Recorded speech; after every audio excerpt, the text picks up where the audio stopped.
అనూష తన తోటలో ఒక చిన్న కుందేలును చూసింది. అది కాలికి గాయపడి ఉంది.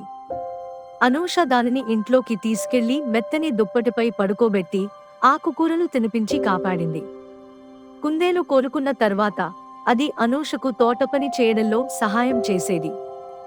తన చిన్న కాళ్లతో గుంతలు తవ్వి విత్తనాలు నాటడానికి సహాయపడేది. అంతేకాదు, రాత్రిపూట దొంగ కుందేలు వచ్చి మొక్కలను తినకుండా కాపలా కాసేది. కొద్ది రోజుల్లోనే వారి తోట ఊరిలోనే అందమైన తోటగా మారింది. ప్రతి ఉదయం కొత్త పూలు వికసించేవి. కుందేలు తెలివితేటలతో తోటను అందంగా తీర్చిదిద్దింది.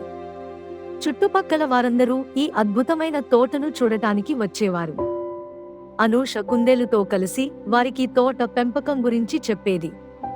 త్వరలోనే ఊరంతా పచ్చని తోటలతో నిండిపోయింది.